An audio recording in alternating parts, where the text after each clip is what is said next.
L'homme ou la femme de la destinée, mythe ou réalité? On entend souvent dans l'Église qu'il faut épouser l'homme ou la femme de sa destinée. Mais que dit la parole au regard de cette manière de penser? Est-ce que l'homme, quand il vient sur la terre, ou bien la femme, quand elle vient sur la terre, elle a un homme, ou bien l'homme a une femme qui lui est prédestinée?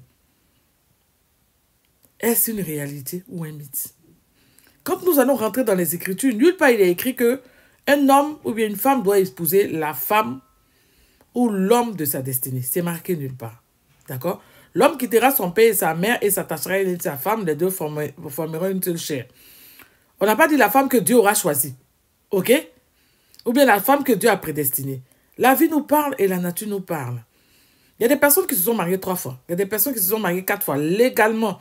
Donc ça veut dire que c'est passé dans les 4 ou bien 5 femmes ou bien beaucoup de personnes qui lui étaient destinées.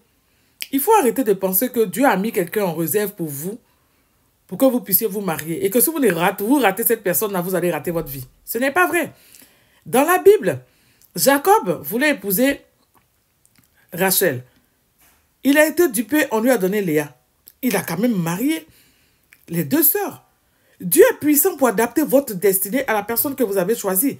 Arrêtez de penser que si vous vous trompez dans votre choix, vous allez mal vivre votre mariage. Il y a des gens qui ont fait le bon choix. Mais la vie, le mariage est une difficulté. C'est-à-dire que le mariage, c'est un moment où c'est une relation dans laquelle tout n'est pas toujours rose.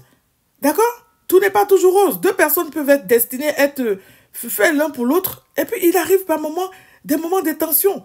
Qui dit que parce que tu n'as pas marié l'homme de ta destinée ou bien la femme de ta destinée, ta vie sera ratée?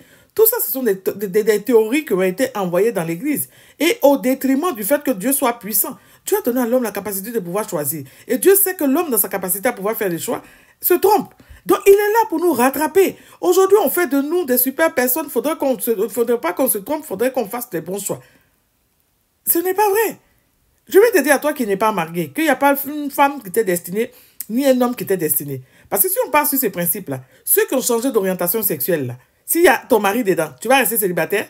Ceux qui sont déjà morts, si l'homme qui t'était destiné est déjà mort, tu ne vas pas te marier.